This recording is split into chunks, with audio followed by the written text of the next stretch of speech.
प्रिय विद्यार्थियों, आप सभी को सुप्रभात। आइए शुरू करते हैं। पिछले वीडियो में हम सभी लोगों ने हिंदी गद्य साहित्य का विकास पढ़ा। अब देखेंगे गद्य का स्वरूप क्या होता है।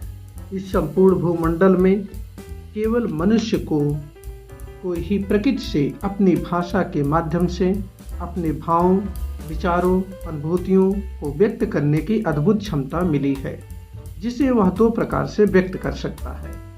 नंबर 1 गद्य के रूप में, नंबर 2 पद्य के रूप में। गद्य किसे कहते हैं, यह पिछले वीडियो में आप लोगों को बता दिया गया है। हम अपने व्यवहारिक जीवन में जिन शब्दों या वाक्यांशों का प्रयोग करते हैं उसे गद्य कहते हैं। आइए देखते हैं पद्य किसे कहते हैं। ऐसी रचना जो छंदबद्ध या छंद युक्त हो लेकिन संगीतात्मकता से युक्त भी हो, उसे पद्य कहा जाता है। इसमें तर्क एवं युक्तियों का प्रयोग न होकर कल्पना एवं भाव की प्रधानता होती है। अब हम देखेंगे गद्य और पद्य में अंतर क्या होता है। गद्य और पद्य में अंतर क्या होता है, देखिए हेडिंग डालेंगे गद्य पद्य में अंतर। एक तरफ गद्य, दूसरे पर तरफ पद्य। अपनी जो है फेयर कॉपी में इसे नोट करते जाइएगा। नंबर 1 गद्य में संगीतात्मकता नहीं होती है। नंबर 1 पद्य में रहेगा, पद्य में संगीतात्मकता होती है। नंबर 2 गद्य की भाषा व्यवहारिक होती है। नंबर 2 पद्य में कल्पना एवं विभावों की प्रधानता होती है। उसके बाद नंबर 3 गद्य में अलंकार, रस, छंद आदि का प्रयोग नहीं होता है, जबकि पद्य में इन सभी का प्रयोग होता है। नंबर 4 देखिए, इस विधा के अंतर्गत नाटक, कहानी, उपन्यास, आत्मकथा आदि विधाएं आती। पद्य विधा के अंतर्गत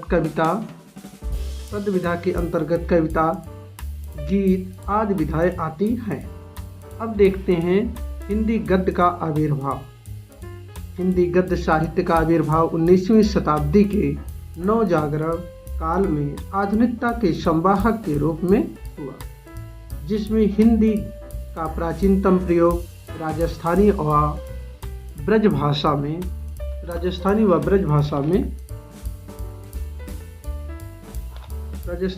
भाषा में हुआ था। मिलते हैं।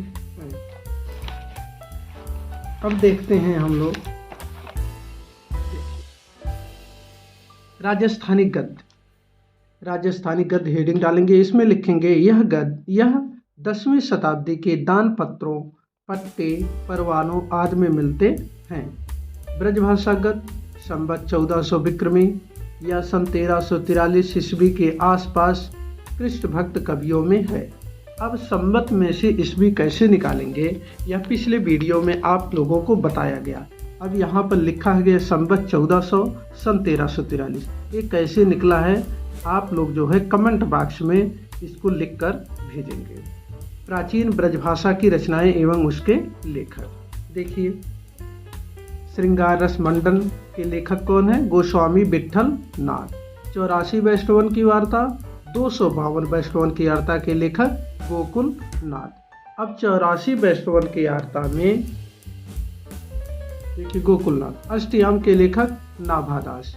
अगहन महात्म्य, वैशाख महात्म्य के लेखक बैकुंठमणि शुक्ल। माधव विलास के लेखक लल्लू लाल। अब आगे शुरू करेंगे खड़ी बोली गद्य का विकास। खड़ी बोली गद्य का विकास 10वीं शताब्दी से माना जाता है, जिसका प्रयोग सर्वप्रथम हेमचंद्र सूरी के व्याकरण ग्रंथ शब्दानुशासन में मिलता है। अब शब्दानुसागर यह प्रश्न आ जाए, शब्दानुशासन कैसा ग्रंथ है? तो शब्दानुशासन व्याकरण का ग्रंथ है। उसके बाद जो है नरपत नाल कृत, बीसल देवरासो, अमीर खुसरो की पहेलियों, कबीर दास की साखियों में मिलता है। क्या मिलता है? हिंदी गद्य का विकास। उसके बाद खड़ी बोली गद्य की प्रारंभिक रचनाएं एवं उसके लेखक। खड़ी बोली गद्य का सर्वप्रथम प्रयोग राम प्रसाद निरंजनी इसकी रचना भाषा योग वशिष्ठ में मिलता है। पद्म पुराण भाषा अनुवाद है दौलत राय की, जो है किसकी रचना है, दौलत राय की। इन्होंने इसका अनुवाद किया है पद्म पुराण नाम से। पंचांग दर्शन के लेखक मथुरानाथ शुक्ल, सुख सागर मुंशी सदा सुखलाल। रानी केतकी की कहानी, इसको पिछले वीडियो में आप लोगों को बताया गया है। रानी केतकी की कहानी के लेखक कौन है, प्रेम सागर के लेखक कौन है और नास्तिकोपाख्यान के लेखक कौन है, ये आप लोग जो है कमेंट बॉक्स में लिखकर भेजेंगे कि इसके लेखक कौन है। उसके बाद आइए देखते हैं, हिंदी भाषा का प्रचार प्रसार करने के लिए स्वामी दयानंद सरस्वती ने सत्यार्थ प्रकाश ग्रंथ की रचना हिंदी में की। किस भाषा का प्रचार प्रसार करने के लिए, या कहिए हिंदी भाषा का प्रचार प्रसार करने के लिए या आर्य समाज का प्रचार करने के लिए जो है स्वामी दयानंद सरस्वती ने सत्यार्थ प्रकाश ग्रंथ की रचना हिंदी में की। राजा द्वय के नाम से कौन जाना जाता है, राजा शिव प्रसाद सितारे हिंद और राजा लक्ष्मण सिंह। जब कि पिछले वीडियो में आपको बताया गया है, राजा शिव प्रसाद सितारे हिंद अरबी फारसी मिश्रित हिंदी भाषा के पक्षधर थे और राजा लक्ष्मण सिंह संस्कृत निष्ठ हिंदी भाषा के पक्षधर थे। अब आइए देखते हैं भारतीय युग की प्रमुख पत्रिकाएं, उनके संपादक और कहां से पत्रिकाएं वो प्रकाशित हुई थी। सर्वप्रथम देखेंगे कवि वचन सुधा पत्रिका, भारतेंद्र बाबू हरिश्चंद्र, कहां से प्रकाशित हुई थी, काशी से। अब कवि वचन सुधा भारतेंद्र युग की शुरुआत कब से हुई थी, पिछले वीडियो में बताया गया था, आप लोग इसको कमेंट बॉक्स में लिखेंगे। जहां से जिस समय से या सन से भारतेंद्र युग की शुरुआत हुई थी वही कवि वचन सुधा का समय है, अर्थात 1868। कवि वचन सुधा पत्रिका का संपादन किस सन में हुआ था, 1868 में। दूसरा है हरिश्चंद्र मैगजीन, इसके भी संपादक कौन थे, भारतेंद्र बाबू हरिश्चंद्र, और राजस्थान क्या था, काशी। तीसरे नंबर पर हिंदी प्रदीप बालकृष्ण भट्ट इलाहाबाद से प्रकाशित हुई। ब्राह्मण प्रताप नारायण मिश्र कानपुर से प्रकाशित हुई। आनंद कादम्बनी के संपादक बद्री नारायण चौधरी प्रेमघन मिर्जापुर से प्रकाशित हुई थी। अब तो आप लोगों को याद ही आ गया होगा, भारतीय युग के प्रमुख कवि कौन कौन से थे, भागन प्रताप ठाकुर अम्बी राधा। भागन प्रताप ठाकुर अम्बी राधा, भा से भारतेंद्र बाबू हरिश्चंद्र, बा से बद्री नारायण चौधरी प्रेमघन, भागन प्रताप से प्रताप नारायण मिश्र, भागन प्रताप ठाकुर से ठाकुर जगमोहन सिंह, अम्ब से अंबिका दत्त व्यास, राधा से राधा चरण गोस्वामी। अब जितने लोगों को याद था जो है भारतीय युग के प्रमुख कवियों के नाम, आप लोग हाँ लिखकर जो है कमेंट बॉक्स में डालिए। अब आगे आइए हम देखते हैं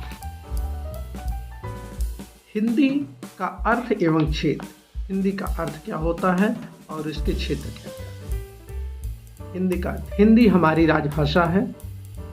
हिंदी शब्द का प्रयोग 3 अर्थों में किया जाता है। हिंदी कैसी है, क्या हमारी है, हमारी राजभाषा है और इसका प्रयोग 3 अर्थों में किया जाता है। नंबर 1 व्यापक रूप में। देखते हैं व्यापक रूप में इसका प्रयोग किस प्रकार किया जाता है। व्यापक अर्थ में या 8 बोलियों ब्रज, खड़ी बोली, बुंदेली, हरियाणवी, कन्नौजी, अवधी, बघेली, छत्तीसगढ़ी और इन 3 उपभाषाओं राजस्थानी, पहाड़ी, बिहारी का प्रतिनिधित्व करती है। भाषा वैज्ञानिक दृष्टि से उपर्युक्त 8 बोलियों को सम्मिलित किया गया है। अब 8 बोलियां काउंट करिए इसे, ब्रज, खड़ी बोली, बुंदेली, हरियाणवी, कन्नौजी, अवधी, बघेली, छत्तीसगढ़ी। कितने हो गए, 1 2 3 4 5 6 7 8 गिने। अब आगे देखते हैं। सीमित अर्थ में हिंदी दिल्ली मेरठ और बिजनौर के आसपास बोली जाने वाली खड़ी बोली के शुद्ध साहित्यिक रूप का ही अर्थ ग्रहण करती है। व्यापक अर्थ में क्या करती है? या 8 बोलियों से युक्त है। ब्रज, खड़ी बोली, बुंदेली, हरियाणवी, कन्नौजी, अवधी, बघेली, छत्तीसगढ़ी। और सीमित अर्थ में यह दिल्ली, मेरठ और बिजनौर के आसपास बोले जाने वाली खड़ी बोली के शुद्ध साहित्यिक रूप का ही अर्थ ग्रहण करती है। लेकिन आज जो हिंदी पूरे भारतवर्ष की सर्वमान्य भाषा के रूप में स्वीकृत है तथा हिंदी प्रदेश के विद्यालयों में शिक्षा का माध्यम है, वही खड़ी बोली का प्रतिष्ठित रूप है। आइए देखते हैं, हिंदी गद्य का हो गया। अब देखते हैं हिंदी पद्य के विकास का संक्षिप्त परिचय। इसका हिंदी पद्य के विकास का संक्षिप्त परिचय। हिंदी साहित्य का आविर्भाव काव्य पद्य से माना जाता है। आविर्भाव मतलब जन्म। हिंदी साहित्य का जन्म काव्य पद्य से माना जाता है। साहित्य इतिहासकारों ने इसे 4 भागों में विभाजित किया है। अब आप जो है इस ढंग से करेंगे, हिंदी काव्य साहित्य का विभाजन। ठीक, हिंदी काव्य साहित्य का विभाजन। नंबर 1, आदिकाल या वीरगाथा काल। वीरगाथा काल नाम किसने दिया? आचार्य रामचंद्र शुक्ल। क्यों किया वीरगाथा काल नाम इसे क्यों दिया? क्योंकि उस समय जो आश्रित कवि थे, राजाश्रित कवि थे, अर्थात राजाओं के आश्रय में जो कवि रहते थे, उनका मात्र एक ही उद्देश्य था, श्रृंगार का वर्णन करना और राजाओं के यशोगान करना, अर्थात उनकी वीरता का वर्णन करना। इसलिए इस काल को आचार्य रामचंद्र शुक्ल जी ने वीरगाथा काल कहा है। अब देखिए आदिकाल या वीरगाथा काल, इसका समय क्या था? विक्रम संवत 800 से लेकर विक्रम संवत 1400 ईस्वी, विक्रम संवत 1400। अब इसे सन में जब परिणत करेंगे तो सन 743 से 1343 तक। अब इसी में से विक्रम संवत में से 57 घटा देंगे, सन आ जाएगा। ठीक, 800 में से 57 घटा देंगे 57, तो 743 आ जाएगा। उसके बाद देखिए पूर्व मध्यकाल अथवा भक्ति काल। इसका समय विक्रम संवत 1400 से लेकर 1700 विक्रमी संवत तक। अब इसके सन में जब परिणत करेंगे तो सन 1343 से 1643 ईस्वी तक भक्ति काल हो गया। उसके बाद उत्तर मध्यकाल अथवा रीतिकाल। इसका समय है विक्रम संवत 1700 से लेके 1900 ईस्वी। इसका सन में जब परिणत करेंगे सन 1643 से 1843 तक। अब चौथे नंबर पर आधुनिक काल या वर्तमान काल, विक्रम संवत 1900 से लेके अब तक, और सन में जब होगा तो सन 1843 ईस्वी से लेकर आज तक। अब आइए आगे देखते हैं। पहली चीज ये हम देख लेंगे, यहाँ पे समझ लेंगे, हमारे पाठ्यक्रम में कक्षा 9 के पाठ्यक्रम में आदिकाल से लेकर भक्ति काल तक का ही आपको पढ़ना है। उसके बाद कक्षा 10 में है रीतकाल से लेकर आदि काल तक। तो आदिकाल आइए देखते हैं, सन 743 से लेकर 1343 ईस्वी तक। अब विक्रम संवत कैसे होगा? ये 743, इसी में 57 प्लस कर देंगे तो जितना आएगा वही विक्रम संवत आ जाएगा। अब आदिकाल का समय है सन 743 से 1343 तक। इसको विक्रम संवत में परिणत करके आप लोग कमेंट बॉक्स में भेजिए। अब देखिए हिंदी के प्रथम उत्थान काल को, हिंदी के प्रथम उत्थान काल को वीरगाथा काल, चारण काल या सिद्ध सामंत काल के नाम से जाना जाता है। आप लोगों को बताया वीरगाथा काल किसने कहा था? आचार्य रामचंद्र शुक्ल ने। चारण काल राम कुमार वर्मा ने, और सिद्ध सामंत काल राहुल शंकरत्यायन ने कहा था। लेकिन आपके लिए उतना इम्पोर्टेंट नहीं है, सिर्फ ये है आप इतना जानिए, हिंदी साहित्य के प्रथम उत्थान काल को वीरगाथा काल, चारण काल अथवा सिद्ध सामंत काल के नाम से जाना जाता है। इस समय देश अनेक छोटे छोटे राज्यों में बटा था। इन राज्यों के राजपूत राजा आपस में लड़ते रहते थे। इसी समय मुस्लिम आक्रमण भी शुरू हो गए।